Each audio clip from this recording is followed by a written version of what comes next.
Welcome, everyone. We are recording. Just to give a little bit of a welcome, today's webinar is hosted by DBHR through the Washington State Healthcare Authority. This is an interactive training, and we encourage you to ask questions, use the Q&A feature here in Zoom. If the chat is not disabled, please use the chat as well, but the Q&A will work just fine, or you can raise your hand and Ken and I can unmute your mic and you can say what you need to say. We really encourage participation. Just to let you know, the slides as well as the link to the recording of this webinar will be sent to you by email after today's presentation. So Ken and I are going to get started and we'll do some brief introductions of who we are. But just so you know, you're in the right place. We're going to talk today about motivational interviewing, the role of providers, and the spirit of MI. Ken Kinter and I will be presenting this and the 3 sessions that follow. So we have session number 2, which is on the 25th of November, session number 3 on December 2nd, and session number 4 on December 16th. So today's session, we're focusing on the role of providers, your own communication style, your own communication techniques and values, and how they relate to the spirit of MI. So we're going to get started in just a minute. Next sessions will be more about the applied technical features of MI. We're going to really talk in sessions 2, 3, and 4 about how to really embody the spirit of MI in your techniques. And we're going to teach you some really important techniques, but I'll do a quick introduction of myself. My name is Joni Dolce. I am an assistant professor with the Department of Psychiatric Rehabilitation and Counseling Professions at Rutgers, the State University here on the East Coast in New Jersey. And I work primarily with an integrated employment institute where we focus on improving employment outcomes and education outcomes for people with mental health conditions. And we use a variety of techniques to assist staff. One being motivational interviewing. Ken and I were part of a large motivational interviewing implementation project a while back, which is where all of the content from today kind of came from originally from Miller and Rolnick, and we have some references for that, but Ken and I created with some colleagues this 4-part curriculum series. Ken, do you want to introduce yourself? Sure. Ken Kinter, same deal, assistant professor at Rutgers. I work in a different project. I work in our well, we just changed names. It's the State Hospital Psych Rehab Initiative, but we're also working on this Institute of Inpatient Psychiatric Rehabilitation. Basically, the idea is to bring the principles of psych rehab and evidence-based practices into our state psychiatric hospital. So I work at one of the civil hospitals, and I also work at the forensic hospital. So motivational interviewing has been a huge help for us there because these are settings that are very structured and very risk and safety oriented, and they're very confined. So part of the challenge of motivational interviewing was how can we encourage people to move in the direction of change in involuntary settings, which is one of the hardest places to do that sort of thing. Thank you, Ken. Yes. As Ken mentioned, we use motivational interviewing. We train staff in a variety of different settings to use motivational interviewing to help individuals make changes. So we're going to get started. There are some interactive activities. We don't have the chat feature today, but we do have the Q&A, and we also will be asking you to kind of do some self-reflection. So we may not always ask you to include information in the chat or in the Q&A, but if you can have like a pen and paper or something to reflect on some of the questions and activities that we will be getting into, that would be great. So without further ado, it is a 90-minute webinar, so we have quite a bit to cover as usual. We do have a built-in break, so about 45 minutes in, we'll take about a few minute break, 5-minute break. We will cue you when that's when we're going to take the break, but we're going to get started. So today's objectives, this 4-part motivational interviewing series. focuses on everything included with MI. Today, however, we're just going to cover these four objectives. We're going to define motivational interviewing and its use in behavioral health services. We're also going to describe the role of providers, the role that you have in facilitating change. We're also going to talk about the four elements that make up the spirit of motivational interviewing. And then finally, we'll explore with one another how those four elements contribute to positive behavioral change. Motivational interviewing is an evidence-based practice used in a variety of settings to assist individuals in making behavior changes and working towards goals.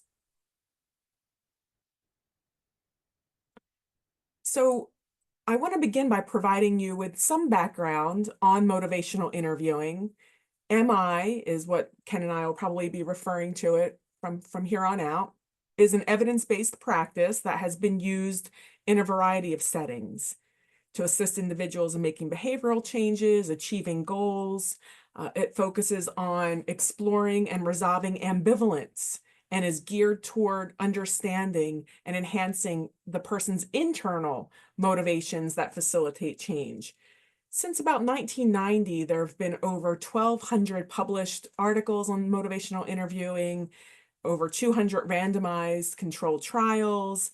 The research reflects a variety of practice settings, modalities, behavior changes, professions, and so on. It was originally developed by Miller and Rolnick as a way to be used in addictions treatment, and specifically around smoking cessation. But since then, it's kind of transcended into other modalities, other services, and motivational interviewing is used frequently and throughout the behavioral health field and other fields. Ken, anything in the Q&A that I need to be aware of? I just want to make sure Nope, everyone's I'll seeing let you know. So far, so good. presentation. All right, good.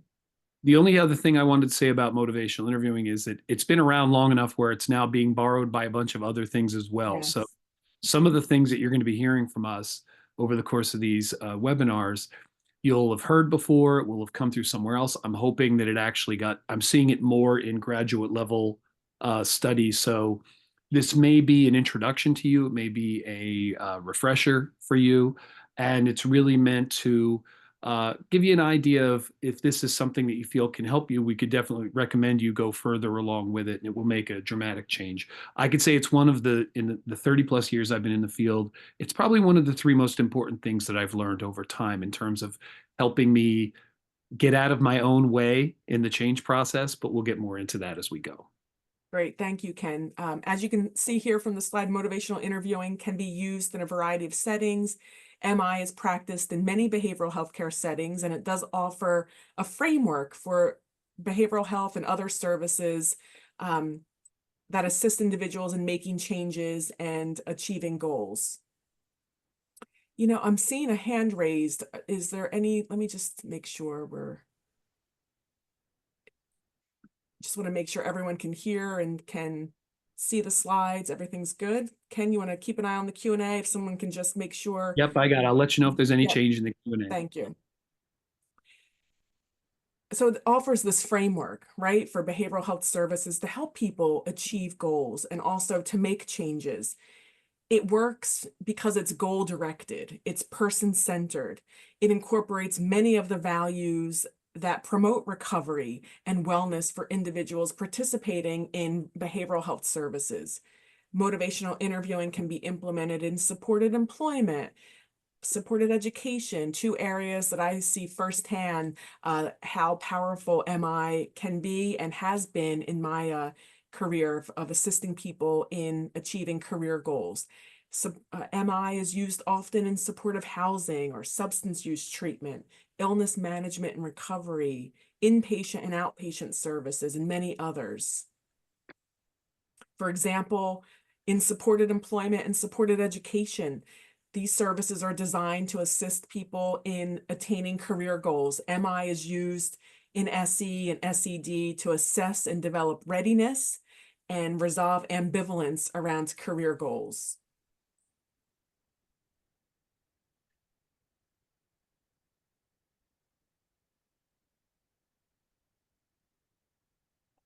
Motivational interviewing is aligned with the goals, values, and principles of many of the helping professions. It's person-centered. As you'll see, MI focuses on the person's goals and desires, and the practitioner elicits from the person their own reasons for the change. It's strengths-based, right? We want to focus on the person's strengths and skills and abilities.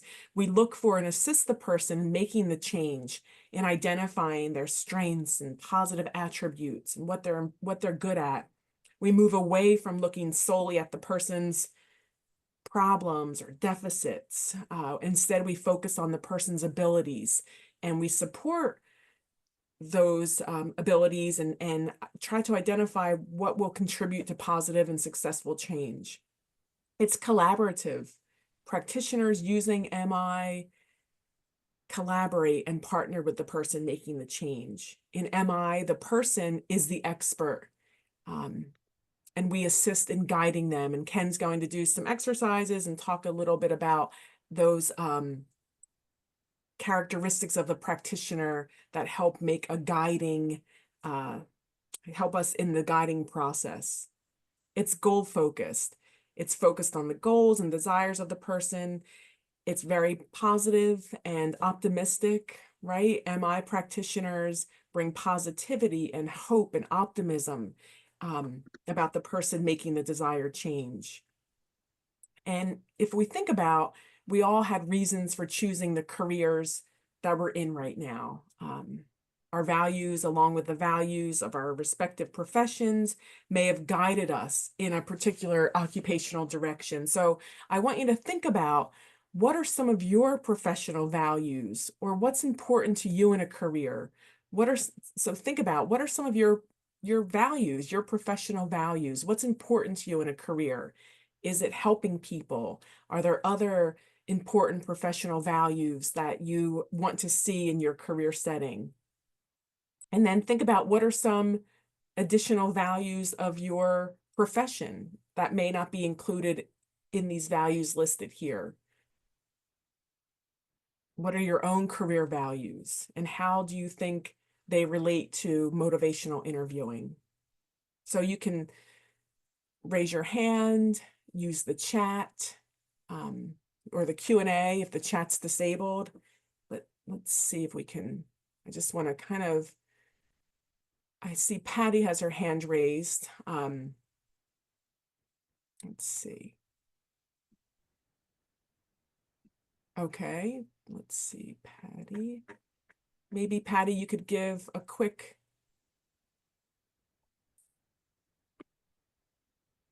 I gotta say, We're getting some feedback in the Q&A too. Oh, So good. Okay. Patty, maybe you can talk about, what are some of your professional or personal values, and how do they relate to motivational interviewing? I just unmuted your mic, Patty, if you wanted to. I just think that for me personally, it's advancement is part of my principles of why I'm where I'm at, is the possibility of learning and growing. Absolutely. So some personal values, having a career that allows you to learn and grow. And how does that relate to motivational interviewing and some of the values listed here?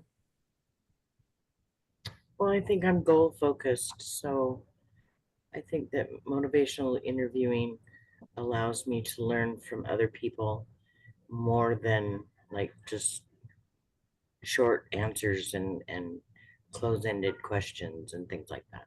Absolutely. I love it, Patty. So motivational interviewing gives you the tools to kind of elicit from the person their desires, their interests, their goals, not just kind of asking brief closed-ended questions and getting brief responses, but MI provides you with those tools and techniques and strategies to really get from the person. Absolutely.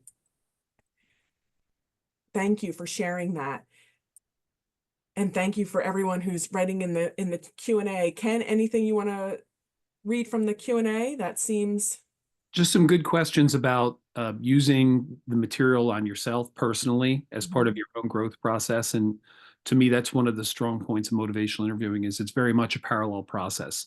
And as we get into the tools, we're actually going to encourage you to, you know, do these with yourself and to be introspective about it, to see what your own experience is with it before, you know, bringing it out to others.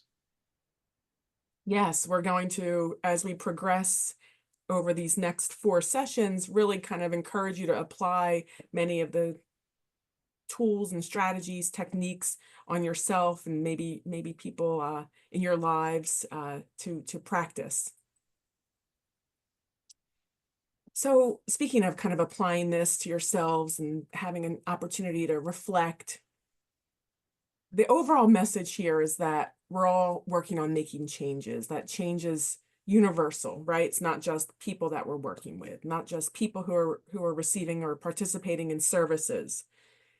But we're all making a change. So now that you know about that MI focuses on making changes, I'd like you to think about a change, a recent successful change that you've made. And if you can't think of something recent, think about maybe the last successful change you made. Remember, you should focus on something real in your life, not on a change that a person participating in services, but really something about you, because we want to hammer home this idea that change is universal. And choose something that you will potentially feel comfortable sharing in the group here. So we're going to continue to reflect on this throughout our time together today and in future sessions. So think about a recent successful change you made. Who supported you? And how did they help you make the change? So think about, you can jot it down. You could even use the Q&A. We can read out some of those Q&A responses if you're comfortable sharing those with the group. But think about a change. Who supported you and how did they help you make the change?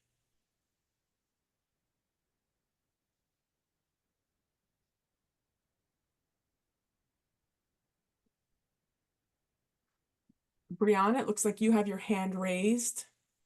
I'm gonna unmute your mic if you wanted to share.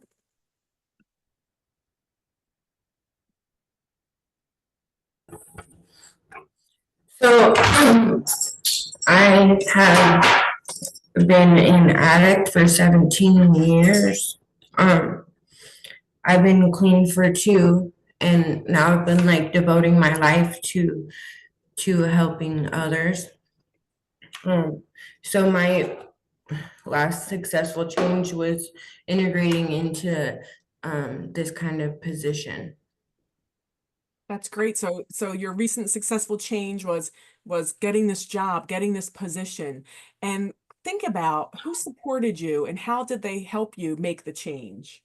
Honestly, it's going to be my supervisor. Mhm. She took a chance on me and she didn't have to, and she's been amazing, like getting me where I need to be. If I need to make changes, she'll like help me do that. And I don't like, she's just all around supportive. So your supervisor, so when we think about how did they support you in making the change, she was supportive, they were helpful. I heard they believed in you. Am I hearing that correctly? Well, yeah, because I mean, I used to be ashamed of my past, but I'm now learning that my past got me where I am today. And she overlooked, or she didn't overlook, but because I was honest with her, she gave me the opportunity to work with these people, or with these guys. Yeah. So giving the opportunity. Am I also hearing non-judgmental? Yeah, absolutely. Okay, great. Thank you. I appreciate you sharing. Ken, anything else in the chat that you Oh, want to lots bring of up? stuff. Okay. Hard to keep up with. It's actually been it's nice to see how many people have been. A lot of what came up was changes in jobs due to support from people professionally and personally, whether it was someone at work or a spouse, people wanting to work more on themselves.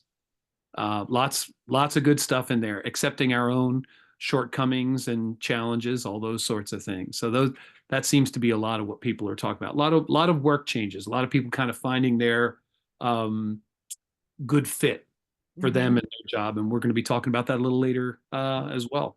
Yep.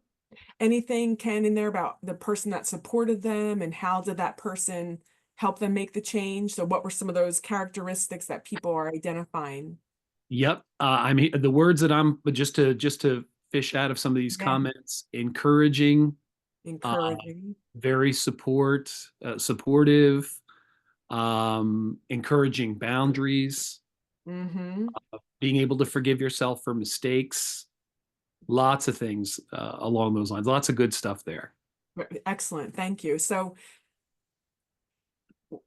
we're highlighting this idea that change is universal and we are the experts of the changes that we've made. However, there were people who supported us and you identified specific ways that people provided that support. They were encouraging, they were supportive, they were non-judgmental. They helped you create boundaries and so on. So we're going to refer back to those characteristics in just a bit when Ken starts talking about the spirit of MI. So in that activity, I asked you to reflect on a change in your life to get you thinking about the processes and the elements related to making a change, to start thinking about what helps and what gets in the way of a change.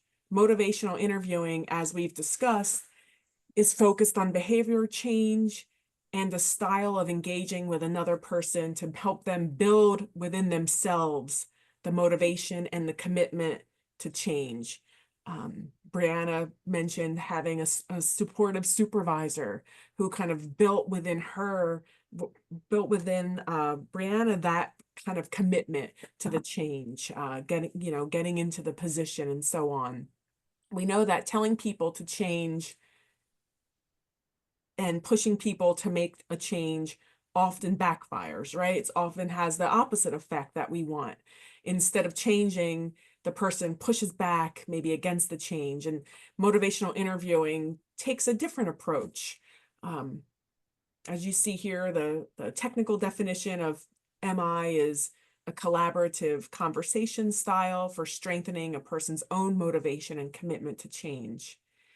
It's designed to strengthen personal motivation for and a commitment to a specific goal by, just like someone said earlier, eliciting from the person what their own goals and reasons for change are. So it's There's a collaborative. funny comment in the Q&A about the name motivational interviewing, which a lot of us are not huge fans of. One, because it sounds too much like motivational speaking. And we Yes. make sure that none of you will be walking across hot coals. We will not be giving you a speech No. and asking you to do something dangerous. Because he really liked the conversation piece, and Robert Hamilton brought this up. He really liked the conversation piece of this more than the interviewing. The interview sort of stressed the power differential to a certain degree. So one of the neat things is they will always go back and change the names and fix things as they go. As we learn more, I think it gets better. Yes, thank you, Ken, for mentioning that. So we won't spend a lot of time on this, but what's included in this technical definition, but not really captured in the previous definition, is an emphasis of MI being goal directed and focused on a specific behavior change. Using an MI approach, you can help someone focus in, and in future sessions, we're going to be addressing some of the processes of MI, and focusing being one of those. Help someone really focus in and zero in on a specific area that they want to change. Sometimes people know that they want to change or they should change, but they're ambivalent about making that change. Other times people may not know exactly what they want to change, and you'll need to help by working collaboratively with them and listening to them to help elicit that information. So we're going to kind of shift into looking at what are these target behaviors. They're actions that move toward change, and there's goals and behaviors are independent. The fact that MI is goal directed is really that critical element, and one that differentiates it just from client-centered counseling, right? So many of you, if you were reflecting on those values questions that we asked earlier, many of you probably said a value that you have is client-centered or person-centered. MI incorporates that person-centered quality of counseling. However, it also adds to it keeping an eye and making sure that you're focusing on a target behavior. And those target behaviors are those actions that move someone towards the change. And this gives your collaboration a destination and a strategy of how to get there. For people who don't yet know what their desired outcome is, you may not be directly asking them about their target behavior. Instead, you might be asking things like, what would you like to work on? Or what's important to you? Or what's currently getting in the way? You may need to elicit some discrepancy between their current behavior and their overall goals. So I'm going to ask a couple of questions. What are examples of goals you typically work on with people that are participating in your services? What are some of the goals that people are working on? You can use the Q&A, or we can maybe unmute a few mics here, and if people wanted to raise their hand and let us know, what are examples? Let's see. Reducing anxiety, becoming self-sufficient, finding housing, no doubt about that one. Mm-hmm. Being present Being present. in today. Yep, that's a good one. Brianna Shove, you had your hand up? I Do you wanna- didn't. Oh, I didn't even touch my computer. Oh, I'm scared. it's magical. More practical things, like specific things like bank accounts to get Yeah. housing, resumes, interview skills, housing and financial goals, relationship goals. Yes. So if you think about some of what Ken just brought up that you all wrote in the chat, some examples of goals, going back to work, going back to school. What are target behaviors then? Target behaviors are things like if someone has a goal of going back to school, or if someone has a goal of getting a job, let's say, a target behavior might be helping that person write a resume, or helping that person identify 5 employers a week that they're going to network with. So the goal is the overall getting a job, going back to school. The target behavior are those actions that move toward the change, getting a resume together. The Submitting couple other financial aid. comments. Yep. One on child welfare. Think about the skills that you have to learn to be able to get your children back. Mm-hmm. Because that's okay. That's one thing, but there's probably a bunch of pieces. I'm not very knowledgeable about this, but it's got to be a lot of small steps to Yeah. get So, somebody to that, and crisis prevention as well. yeah. So actions that move toward change, or you could even put a slash mark there, towards change / goals. Anything else there in the Q&A, Ken?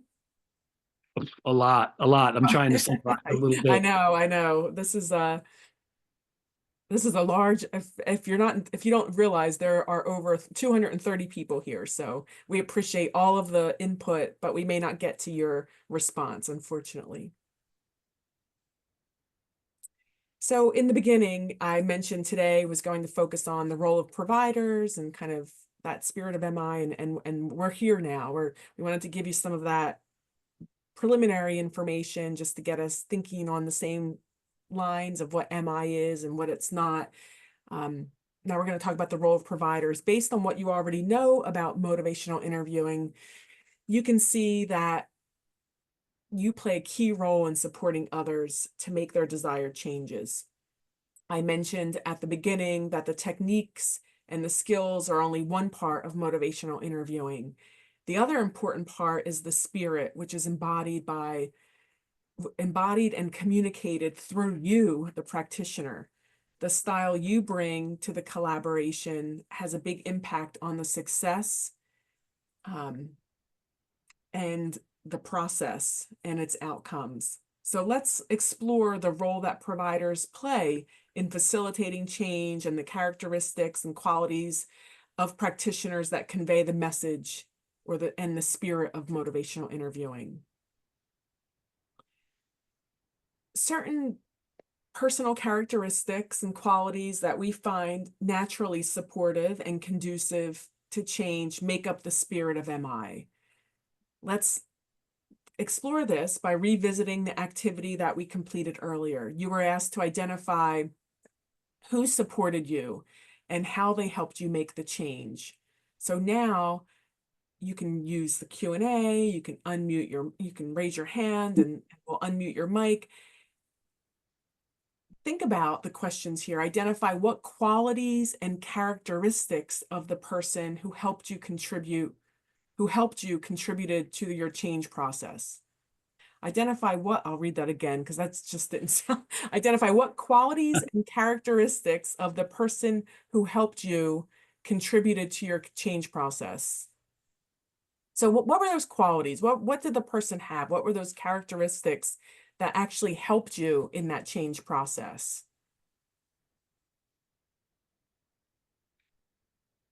Ken will peek at the Q&A, and if you want to raise your hand, you can do that, and we'll unmute your mic. But think about the qualities and characteristics of the person. I didn't talk about my change, but it was going back to school, and my spouse really helped with that. And some of the characteristics were just being there to hear me out and to listen without offering advice, without telling me I should do this or I shouldn't do that, but being there and listening. So that was a very important characteristic of him that was supportive of my change. So think about the qualities and characteristics. I see 23 responses in there. Yeah. Lots of patience. Patience, yes. Patience, compassion, open-mindedness, willingness to listen. Yes. Honesty, Yeah. unconditional support. Mm-hmm. Let's see, open-mindedness, non-judgmental, some of the things you said. Yeah. Consistent. Yes. Okay, never telling me I was wrong or dumb for what I felt my own personal struggles are. That's a good one. Yeah, that's a great one. My personal cheerleader. I called my wife my personal cheerleader. That's great. Yes. Yeah. Great. We'll talk about the good and the bad of cheerleading as we go. Mm-hmm. Positivism. Yep. So being Active positive. listening, empathy all over the place. Yep. So as Ken's reading these, and you're sharing all of these characteristics, thank you so much for your engagement and being so open and sharing this. As we're reading these, the natural link is what we find naturally supportive, someone who's patient, someone who has unconditional support, non-judgmental, compassionate, someone who is just there with us and listening and without automatically providing advice. Many of these are the same qualities that are supported when we're working with people making changes in your own work. So MI, again, isn't just the techniques that Ken and I will get to in future sessions, or, we'll talk about open-ended questions and affirmations, reflections and summaries, and those more communication skills. It really is, and this is why we're focusing so much today. It really is about those characteristics and the qualities and that spirit of MI. And if you can kind of leave these sessions with one important piece of information about motivational interviewing, it's really embodying that spirit and sitting with individuals who are experts in their own change and partnering and collaborating and so on. But we're gonna get to that in just a bit. Thank you for all of the feedback, and we thought we would take maybe a few minute break if you feel like you wanted to take maybe 5 minutes just to stretch, move away from the screen a little bit. We've got a pretty our remaining session is chock full of information that we want you to be present for. Ken's gonna go into a discussion about the spirit in a little bit more detail. So about 12:40, we will get started. So even if you just wanted to take a little stretch break, we realize a 90 minutes sometimes is a lot. Plus, if it's the morning on the West Coast, you've probably got a lot of coffee on board. That's true.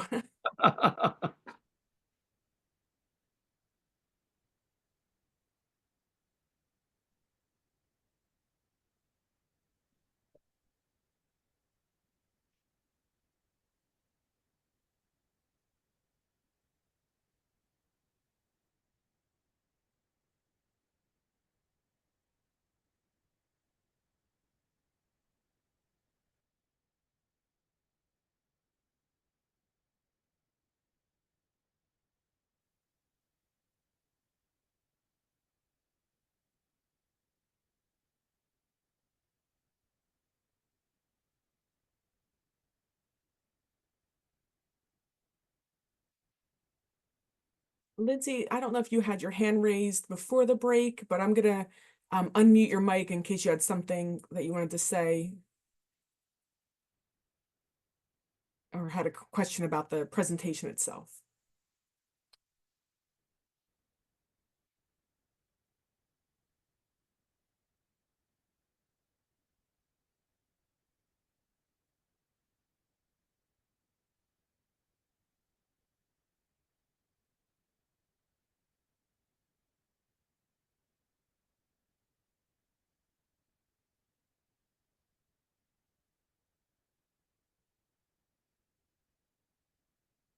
Oh, it looks like some people were only seeing 11 responses in the Q&A when I Yeah, I said, think I was dismissing things from the Q&A and they were disappearing. I was trying to yes, stop I it, think but yeah.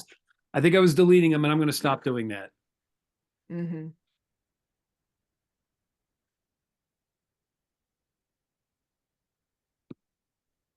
I'm used to dealing with the chat instead of the Q&A. Yeah, but you know I what? We're probably getting messed there. that up.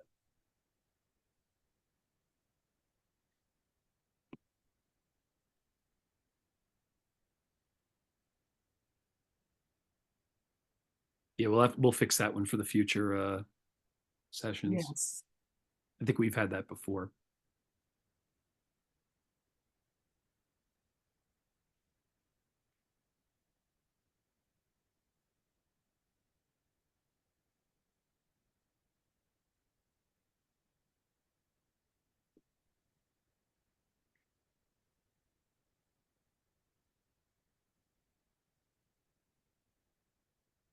We'll be starting in just 1 minute. Yeah, lots of other specific things came up. Home caregiving, Mhm. coping mechanisms, a lot of the getting kids stuff, driver's license, supportive housing, working on things like budgeting, things like that. Document procurement. Yeah.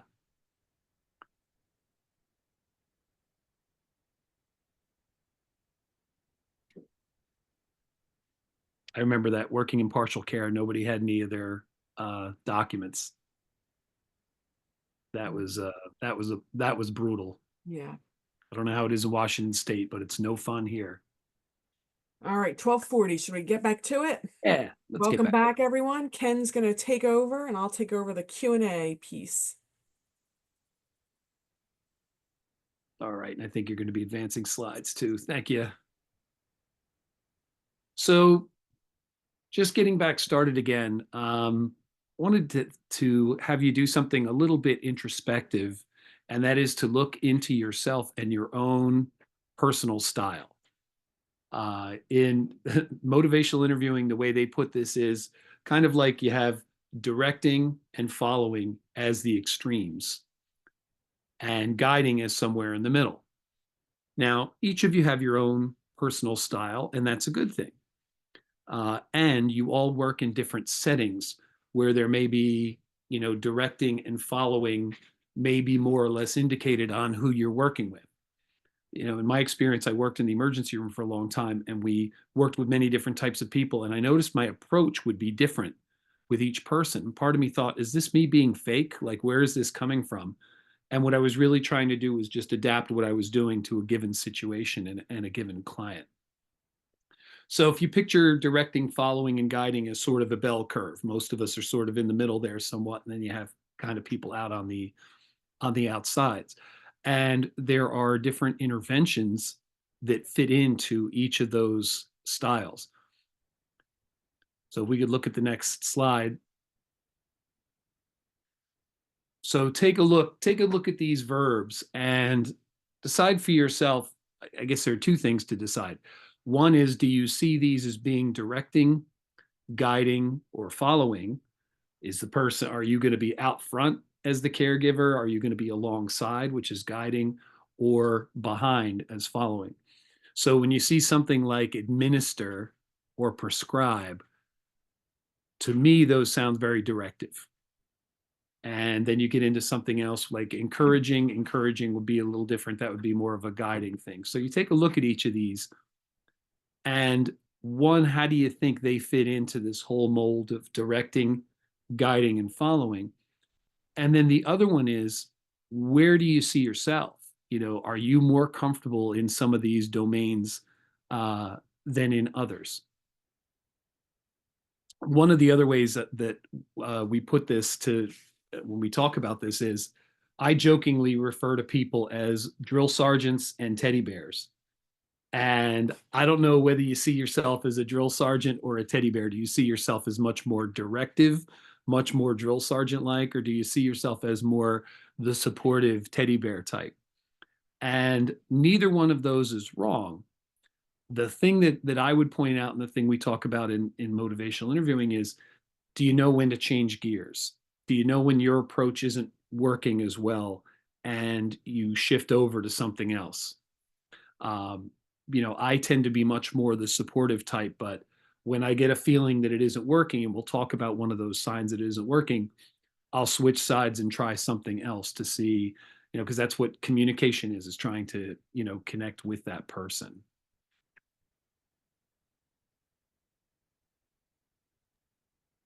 Someone wrote in the chat, guiding goes along with assisting or walking together down the path.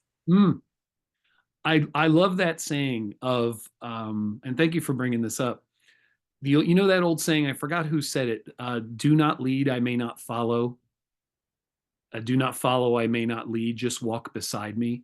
A lot of motivation interviewing is epitomized by that. You're walking with someone.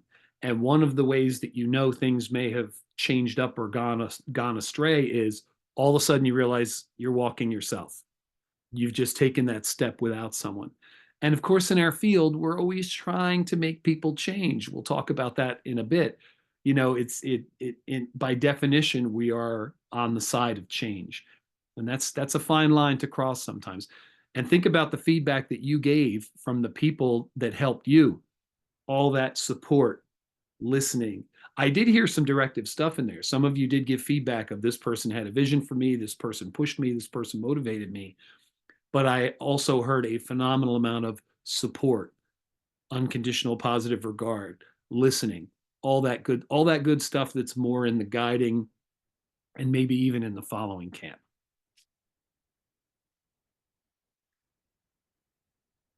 The next slide.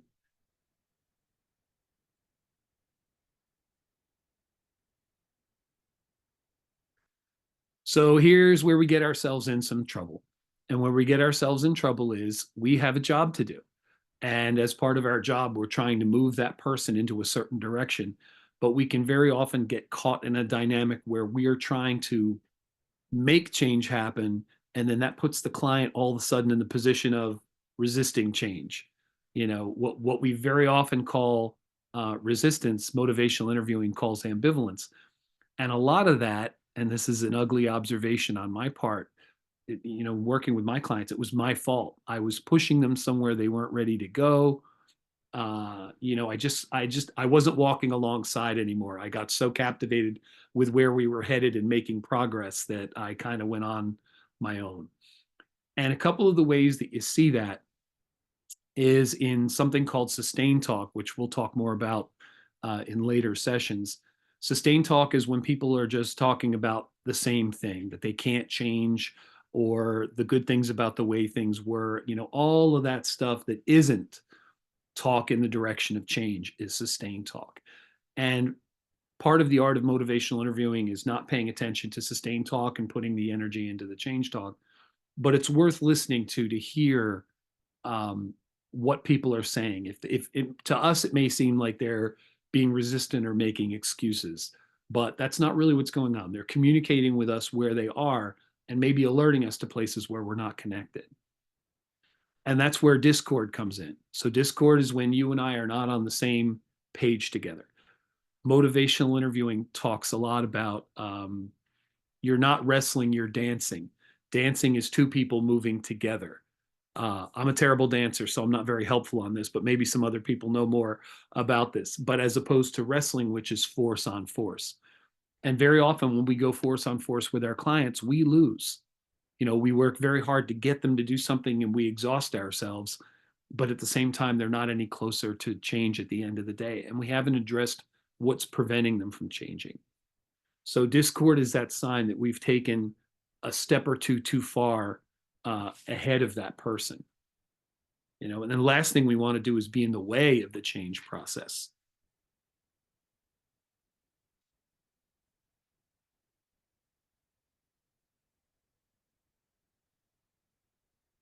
Next slide, please.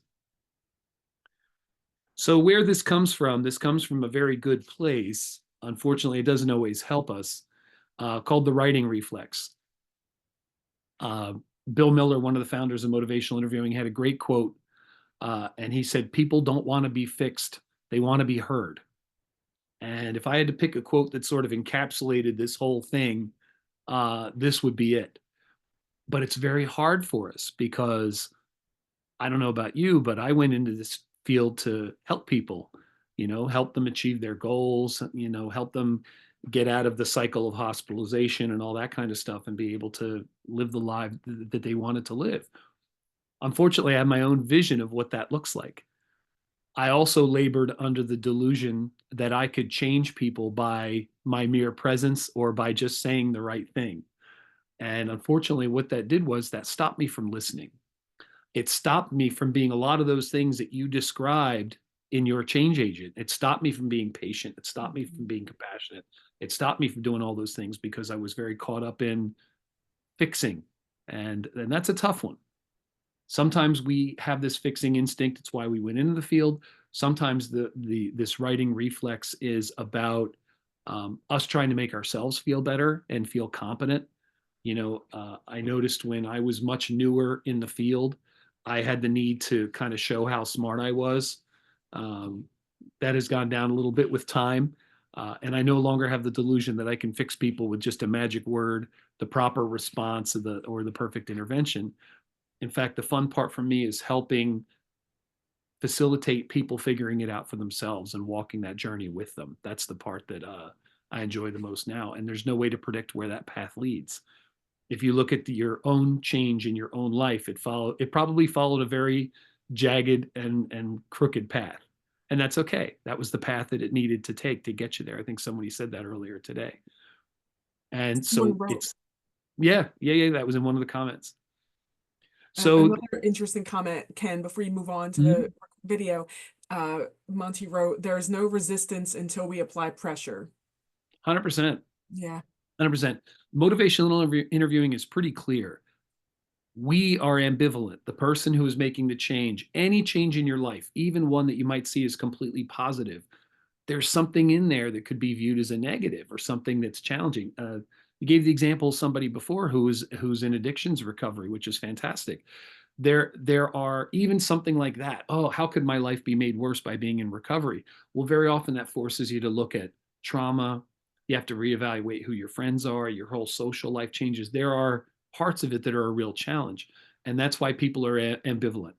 The problem is once we come in as what I affectionately refer to as the cheerleader for change, we set up a dynamic. We become the argument for change, and that puts the client in the position of being in the position of staying the same.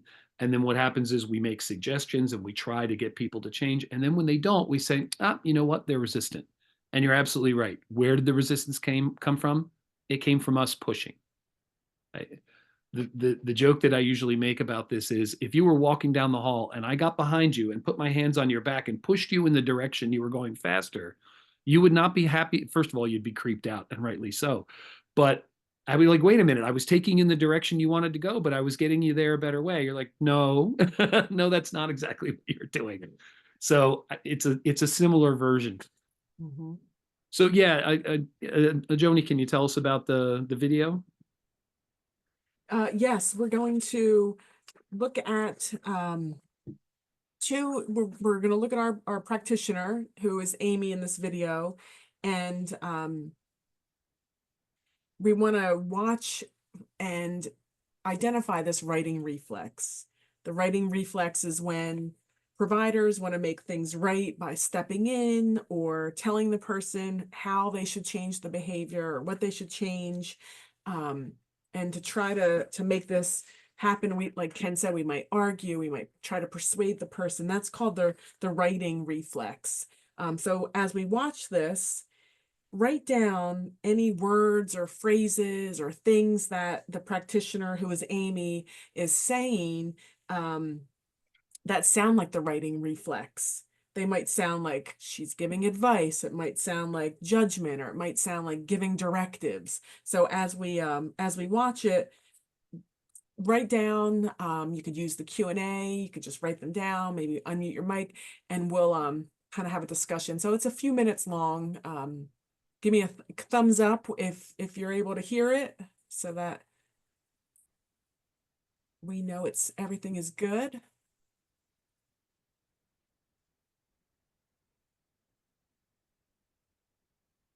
Over the last few sessions, Doretha has been talking with me about her goals of moving up. No? Okay. Heard it, but can't see it. Oh, you can't? Oh, that's interesting. Okay, I guess I have to share. Let me just, I've only been using Zoom for how long? 2 years now? 3, 4? Out and getting a job. We've been meeting for about 3 months. Initially, Doretha was referred to our employment services because she recently lost vision in both eyes and was interested in supports to return to work. However, as our relationship developed, Doretha has talked about her prior substance use. I am meeting with Doretha today to review her current goals. So what do you want your future to look like, say 5 years from now? Well, I want to live in my own place with no roommates. I'll work in the restaurant business like I did before as a prep cook. I will relax in my place all day and work in the evenings. I hate to admit this, but I like to have enough money that I could start using cocaine again. It was really the only thing that has ever helped me to be alive and up. I know it will help me to get out of this funk that I'm in. Not really using it heavy like I did in the past, just a little bit. But using cocaine was how you lost your job and your place last time. Why would you want to get back into that? I got carried away with it last time, but I'm not talking about getting back into it like that, just for the weekend or on days off. Cocaine might kill you and has gotten you locked up and hospitalized in the past. You're addicted to it, and the same thing will happen to you again. I can't believe you'd still seriously entertain this after all the trouble you've gotten in. I don't want you ending up in jail or the hospital again. I'm not addicted to cocaine. I just let it get out of hand in the past. I just had to keep square my job and my rent, and I would be fine. I'm going to refer you to some NA groups near you so you can talk to others who will help you stay clean so you'll stay out of trouble. Would you take that information? I guess.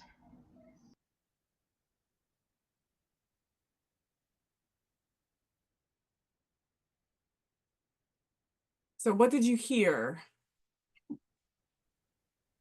What were some statements or phrases or things that Amy said, the practitioner said to Doretha that sounded like the writing reflex or giving advice or you know, trying to judge and make Doretha change? You can unmute, you can raise your hand or use the Q&A. Okay, let's see. Lindsay, oh, wait a minute. Looks like we have Andrea. You're raising your hand. Did you want to talk about what you heard, what you heard from Amy that would suggest she was kind of using that writing reflex? Can you hear me? Yep. Yes. Oh, okay. To me, she just said something that stuck out. I mean, she said a couple things, but the first thing that really stuck out was she said, if you do cocaine, like it's basically no matter what, it's going to take you back to where it was. And then she also said, I'm going to give you NA. She did ask at the end, but she said, I'm going to give you this information. And Yeah. so it's really kind of that, yeah. I see you smiling. So yeah, I mean, that's the first, as soon as she said the thing about if you do that cocaine, it's going to lead you right here. And to me, that just, I have teenagers, right? So if I tell them not to, or I tell them what to do, they're just going to say, okay, I'm going to do that just to show you wrong. Right. Thank you. Thank you. Yes. Some more Q&A responses. Someone said, you are addicted, she said. She had a lot of judgment, another for judgment. The practitioner sounded negative. A lot of judgment in here. Absolutely no MI in that. Judgmental, directive, forcing changes. Yes. You're going to get yourself in trouble, shaming and blaming the client for her previous cocaine use, voicing her own opinion. Reminded the person they got into trouble with cocaine in the past. Is she sure she wants to do it again? The problem isn't the cocaine, it's the funk she's in. She's wanting to escape and asking her, why would you want that? Will only cause defensiveness. Again, judgmental, predicting the future. So typically in trainings and teaching, Ken and I wouldn't provide the wrong thing to do. We wouldn't show you that. We're showing you this because we want you to recognize the writing reflex. We want you to recognize, because for all intents and purposes, from the outside, it might have looked like Amy was doing her job, right? She was bringing up things that it was bad. It was, but if you dig a little deeper, like you all in this, in the responses are have beautifully put no, she's not just doing her job. She's being judgmental. She's giving her own opinion. She's predicting the future. She's speaking to her like she was her mother. So all of those things we want to be very aware of, because it's a slippery slope, right, Ken? You know, it can sound like, oh, I'm you know, I'm doing the right thing. This is my job, but it can also come off as all of these qualities that you just mentioned. No, that's a great point. And again, Amy might not be wrong about anything that she's saying, but but the problem is, how's that message being received? How's that being heard? What's that doing to the therapeutic relationship? And in the end, she comes up with an intervention that probably has no chance of succeeding whatsoever. Yeah. The person isn't ready for it, and it wasn't brought in a way that would maximize the chance that would follow that up. So you may have felt yourself, or I know I did, certainly from earlier in my career, I have probably said stuff very similar to that. I have probably done that and probably walked down that same road because of my concern for that person's safety and fear for them. Unfortunately, with motivational interviewing, you put a lot of that stuff aside. And one of you made an excellent point, because Amy was so busy doing this thing about kind of trying to prohibit this type of behavior. That whole thing about the funk came up. Well, Yes. that is massive. That's a massive thing. If that funk gets addressed, then where are we with the cocaine? You know, there may be no need for it at that point, but it got lost. And it got lost in the addiction and the fear of the recurrent behavior. And that to me is a very nice kind of nutshell version of motivational interviewing. We're so busy fixing that we're not listening. And that was a good catch. You catch that piece, because that's ultimately where we're going to be headed. You address that funk, she's putting it right out there. Yeah. So that was really good. Thank you. So we'll move on. I think we're going to get into now the spirit. Ken? Yep. So the spirit of motivational interviewing, again, tools without spirit is sort of pointless. You know, you can know how to do all of these things. But if if the intention isn't behind it, there was something in here, I think, Joni, I think Bill Miller said something about, the words to the song, but you don't know how to sing it. So it ends up sounding kind of, kind of clunky in the process. So that's really what this part is about, is addressing the spirit. If you're coming through with the intention of it, it actually gives you a little leeway with the tools, because you're coming from this place that epitomizes these characteristics. And the elements we're going to be talking about is partnership, acceptance, evocation, and compassion. And that's really where we'll talk about the operational definitions of those, but those are absolutely critical. There's a temptation in motivational interviewing to skip right to the tools, and not as much on that's more the how. This is more about the why, and the why is critical. So we'll start off by talking about partnership. And partnership, you talked about that earlier with the person that helped you with your change process, and some interesting questions. And again, you can type these into the Q&A, or you can share with us. Is this person, and in some cases it was someone you knew personally, in some cases it was someone you knew professionally. In one case, I believe came up, it was a pastor. How did this person partner with you? How did that connection happen to help facilitate that change? So take a minute and think about that. And again, feel free to respond either to us or just for yourself. What did they do? Because this person's a really nice model for you. If it was successful for you in making a significant change that you remember now, that's worth replicating. Question number 2, what did it feel like to have this person partner with you? What did it feel like to have somebody in this situation with you? And then an interesting third question is, how would you describe the opposite of this partnership?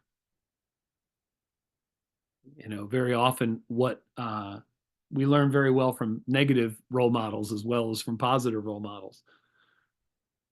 And I think we may have gotten a little bit of a taste of the opposite of this partnership in the video that we just saw, where you see, the writing reflex. Even with somebody that was, I would say, if you had asked the person who role played Amy afterwards, they would say, well, I was trying to help that person. I was trying to prevent them. They were trying to help that person in their own view, regardless of what it looked like from our perspective. So what do you think? How did this person partner with you? How did it feel to have this person partner with you? And then what would be the opposite of this partnership? I'll keep an eye on the Q&A. So take a minute or so and think about it and jot it down if you're comfortable sharing. The last thing I'll say about the partnership piece is that one of the things they talk about motivational interviewing is traps. And for each of these areas, there's a trap. And in partnership, the trap is the expert trap. And that's where we are, what we know liberates us, but it can also confine us as well, where we are so into showing that we are the expert, that we kind of take on that expert role and negate the idea that the person is the expert in their own life. And we're the expert in what we know, although we're always going to be students, right? But we're the expert in what we know. They're the experts in their life. And the goal of partnership is that we bring those two levels of expertise together in as equal a relationship as possible. And that's hard to do. In some settings, that's particularly hard to do. It looks like we have some responses, particularly question number 1. The person met me where I'm at and came alongside me. Validation. We are experts on ourselves. We cannot know what others want, need, like, etc. Absolutely. Yeah. He inspired me to explore my interests, feel stronger together. For me, it felt empowering to have him walk beside me. When I'm always on the defense, it takes away my belief in myself if I doubt not only them, but myself too. Answering question number 2, it was a friendship mentorship. He was 25 older than me. They connected with me on a personal level, shared their common experience with me, and allowed me to feel validated. Hmm. The person Cool. partnered with me through guidance, support, partnership. They had gone through a similar change and were open to giving guidance. If I felt it was needed, they validated my worries, but also my accomplishments. So validation, I think, popped up several times here. Yeah. So clearly, validation is an important characteristic in partnership. Absolutely. It's a great starting point. Someone in a partnership, you're not alone. Mm-hmm. And by having your experience validated, you're there. You're Yes. there. You're respected and you're acknowledged as a person. I mean, Yep, that all has to happen before any sort of discussion can happen about documents, job, resume, relationship. We can't even, unless you get out of those starting blocks, you have no chance at any of those things going forward. That's what people wrote in response to question number 2. How did it feel to have the person partner with you? I felt not alone. 3, how would you describe the opposite? Being shamed or told what to do. The opposite would be the person that was negative and a limited belief system. Someone wrote, in the Army, sometimes we would just organically partner with people that had similar backgrounds or ages. When someone new to the Army or the unit or combat showed up, many times they would partner with someone who had been there, done that. It always felt great to either be the new person and have someone there to help, or to be the veteran who got to partner with someone green to the situation. The opposite was always horrible, especially in combat situations. Someone who was willing to tell you what to do, but wasn't willing to take the risk themselves. That sums it up beautifully. Thank you. Yeah, absolutely. So much in here. In the midst of my job search, I was unemployed for several months. I had a mentor who, without me asking, connected me with people in the field, sent me job postings, regularly checked in on me. This made this period feel more tolerable and enhanced my hope in soon starting a job. It felt great to have someone walk with me without having to ask this of them. Absolutely. Thank you so much for sharing that.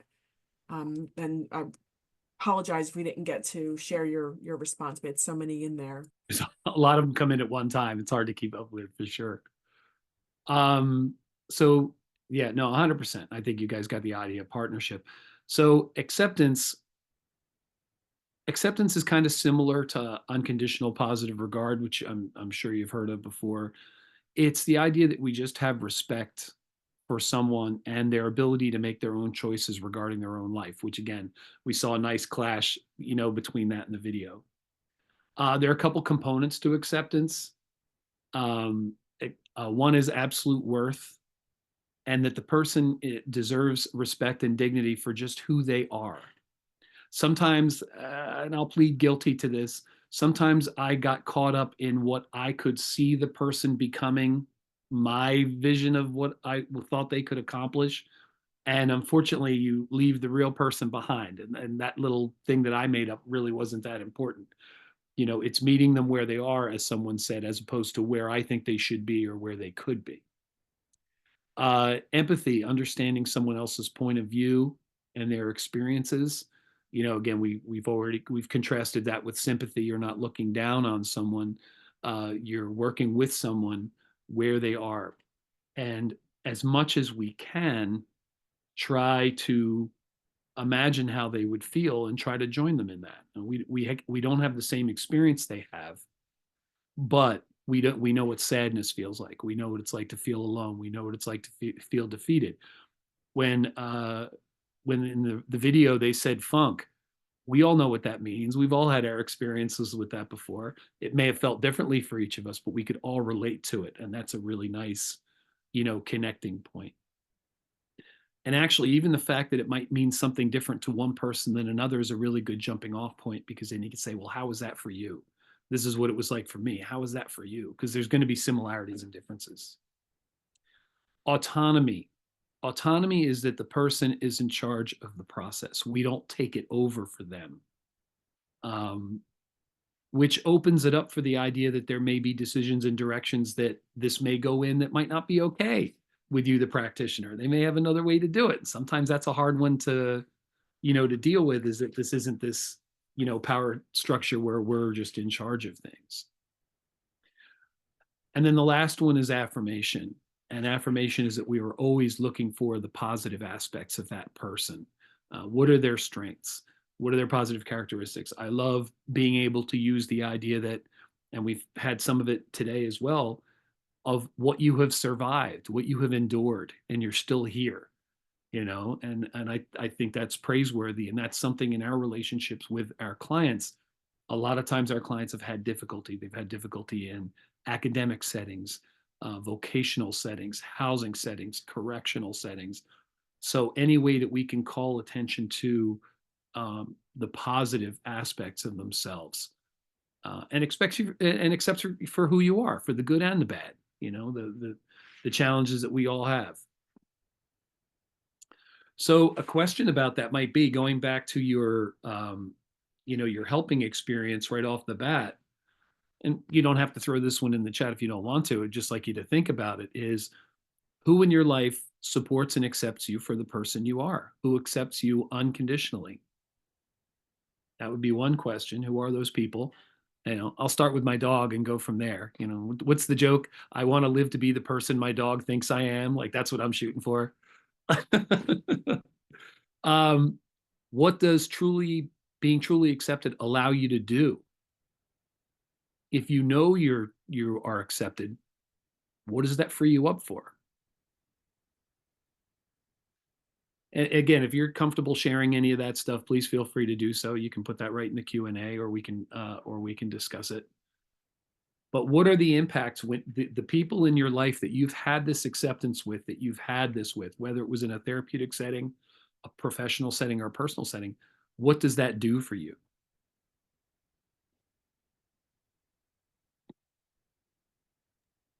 Someone said it, I think it frees you up to accept yourself. It empowers me. Mm-hmm. It's motivating. It allows you to truly be who you are. Allows me to take risks. Enhances honesty. So You that reminded me of that old saying, what would you attempt if you knew you could not fail? Mm-hmm. What would you do? And it feels like that feeling of acceptance gives you that safety net where you can go try things. And you know what, if they don't work out, it's still you, and they're still there. And that's important. Increased confidence. It speaks to my worth. It helps me to relax and motivates me. Fear leaves. And then one more, when I feel accepted, it makes me feel relieved, less anxious, makes me feel like I can do the thing that I have been wanting to try or change.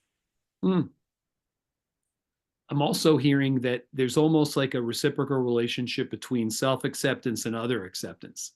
You have those other people around you that accept you. That helps you accept yourself. But also, self-acceptance, I think, influences who's in that circle. If there's someone that doesn't accept you, you might not have as much to do with them. We have one more in here. I just want to make sure we read.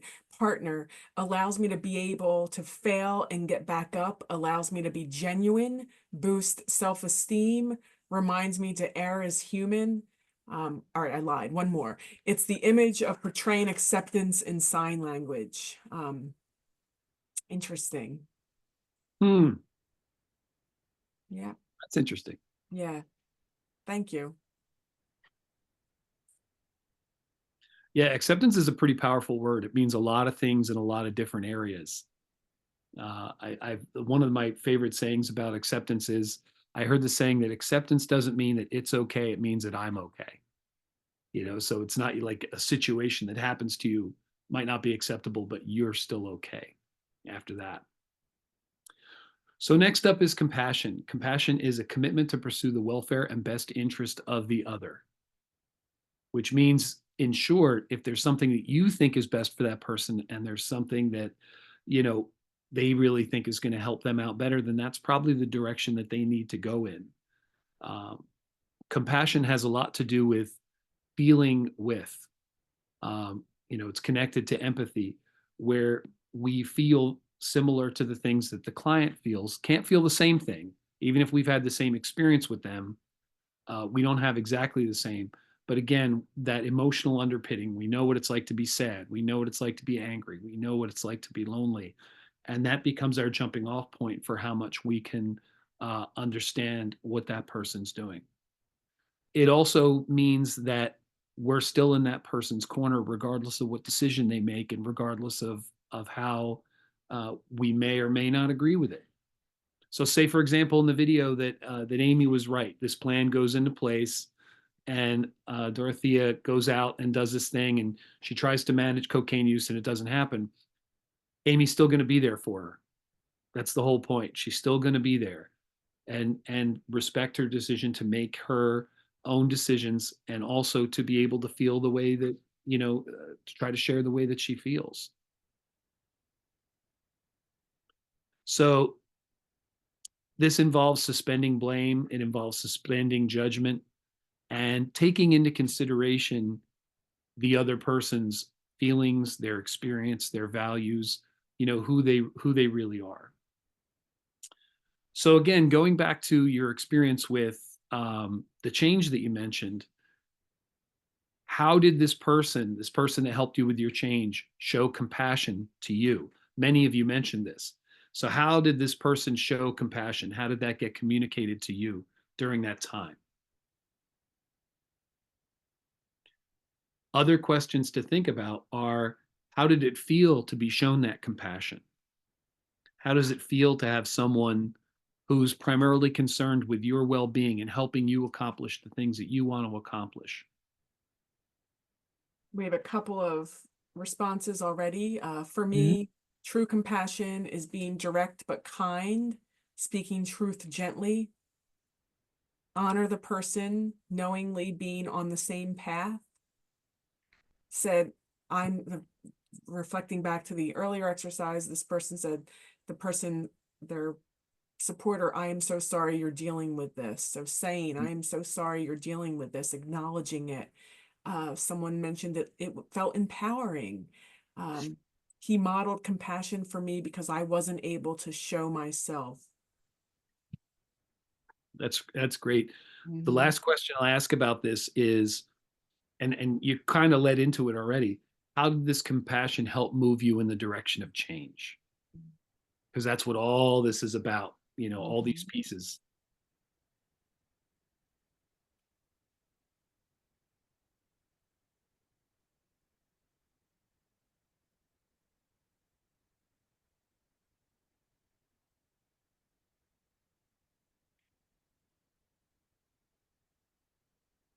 So any other responses to that last one? Yeah, it just came in. It opened my eyes to truth. I felt so low, being overwhelmed with financial burdens during my period of unemployment, and compassion helped me to stay afloat and continue to actively look despite feeling paralyzed and overwhelmed. Not feeling alone gave me courage to change. I felt cared for. I felt worthy of change. Knowing that the person shows connection and empathy helped me to believe in myself. Compassion cultivates an environment of safety that allows change. Yes. So the reason why we're asking for your experiences and your input is so that we can hear from others. What was it that those people who supported you in your changes, what was it about them? So we can kind of take on some of that ourselves when we're working with people. I felt I could pursue my goals with added wisdom and advice. I was also encouraged to change my path if needed. Thank you. No, that's really good. That's really good. So moving on to the fourth of these, because I'm watching time and I'm gonna keep to time. Um, One of my favorite sayings is right under here under evocation, and I love saying this to anyone I'm starting to work with. Rather than I have all the answers, and with my expert guidance, knowledge, and experience, I'm going to get you where I think you should be. I like this one better. You have what you need. Together we will find it. Uh, I heard another version of this was the bad news is you brought in all your problems. The good news is you brought in all the solutions too. So let's sort them out.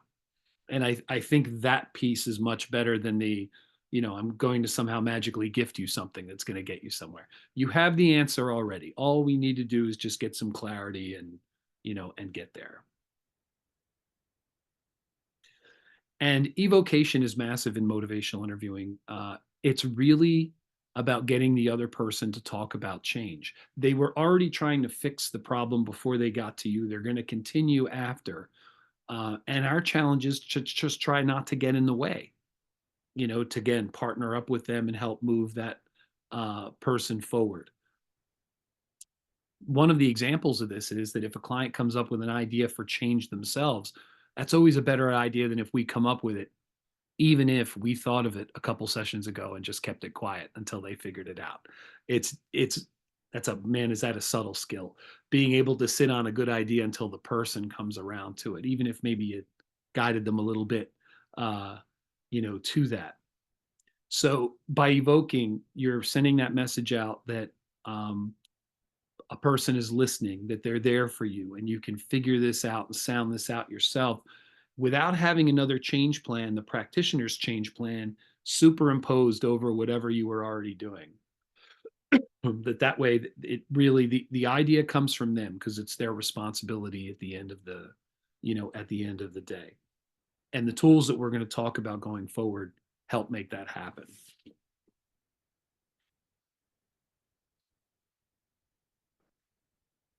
So the last piece that we're going to be talking about today, so earlier we discussed how your own personal style may be very conducive to motivational interviewing.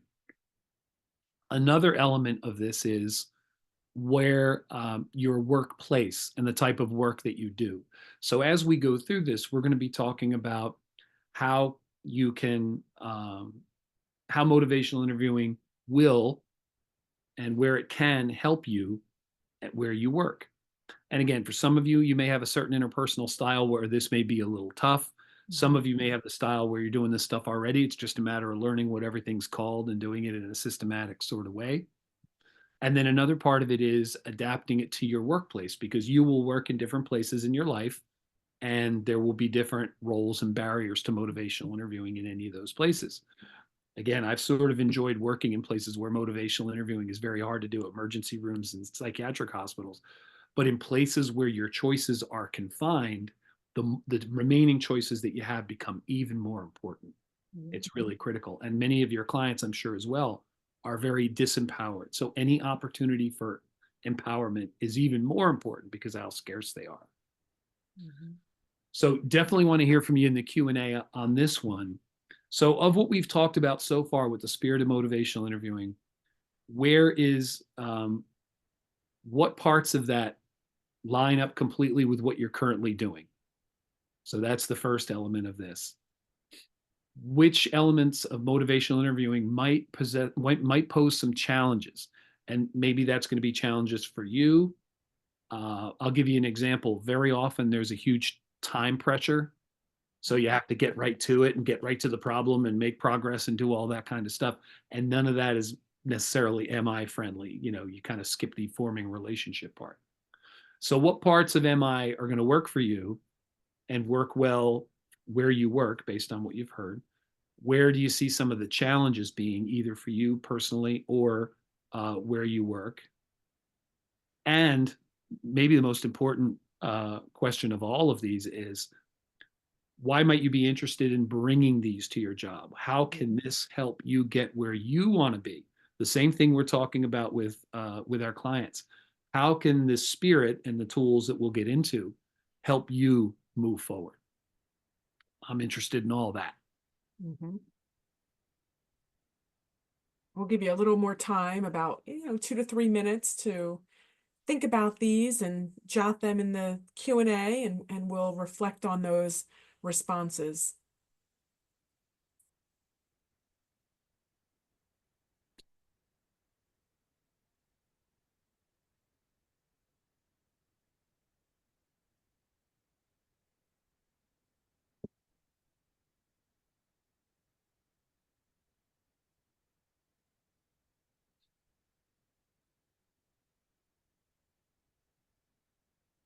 I know, Joni, when you and I did this in New York, there was a lot of the people that were doing this with us were talking about the time pressure that they Yeah. feel like from the minute they hit the ground in session one, they need to be problem solving and fixing. And Mhm. there was a time limit to the service that they provided. Yeah. So there was this phenomenal time pressure. And unfortunately, all the stuff that we just described today Mhm. didn't really get its fair chance because people went right to the problem and right to the fix. Yeah.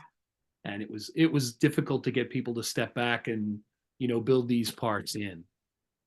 Absolutely. Let's see, we have a few coming in. Acceptance is pretty much woven through all of my work.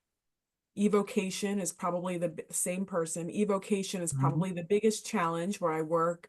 We have a lot of clients who are very drug involved and difficult to engage in significant conversation, unlikely to sit down for an appointment. Acceptance is the number one element. People are in some horrible circumstances and they're embarrassed about that. Acceptance is key. Allowing self-direction, being patient with the client, guiding.